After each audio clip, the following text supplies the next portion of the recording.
I'll tell you what, the Tesla Model S Plaid is here and it is blazing fast. And for that, I want to bring in our next guest. This is Oppenheimer Senior Research Assistant, Colin Rusch. And Colin, besides the blazing speed, does this car live up to the hype? Yeah, I mean, I think it does. They're trying to do a couple of things with this. One, update the Model S, but also really innovate on the technology side. And we saw a couple of things with the RPMs on the motor, running at blazing speed, and the lightweighting that happened in that. And so, in terms of an evolution of the technology, that's been an important element. At the product level, seeing a little bit more comfort in the vehicle and taking a kind of an incremental step towards a fully autonomous vehicle and how that might look in terms of the steering wheel as well as the back seats and having a little bit more space to lounge while you're riding make a lot of sense to us that they're doing that with their high-end vehicles before they start rolling those sorts of design elements into the lower-end vehicles. But I think for us, this was a major step forward. With the 0 to the 60 under 2 seconds is an impressive feat in a production vehicle, and I think it more than meets the needs of the company in terms of evolving the product portfolio. Colin, you said that this is a major step forward for the company. Any concern at all that they canceled the Plaid Plus, or can you give us any insight as to why you think that decision was made? I mean, honestly, I don't know why we need to go faster than 0 to 60 in 2 seconds or go 200 miles an hour. That's a good I'm point. not sure what else they offer consumers at this point. It seems like an unnecessary element that they didn't need, and so they took it out. And so for us, it's really not a concern at all. We saw the Tesla stock take a hit off of those numbers that came out of China. Various reports saying that they've lost market share there. Of course, they can export to the rest of the world, but is that a concern for you, and how does that fit into your valuation model? For us, short term, the company really is meeting demand as well in excess of supply.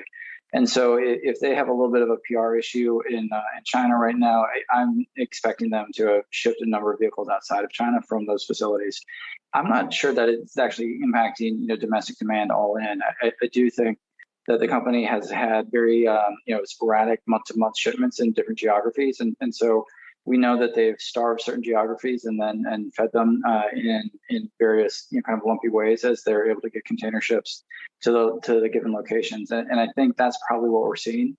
Historically, we've seen the company deliver almost half of its vehicles in the last month of a quarter. And so we're really watching what the June numbers will ultimately be, and we'll see where those shake out here in a few weeks, just after the 1st of July with the delivery report.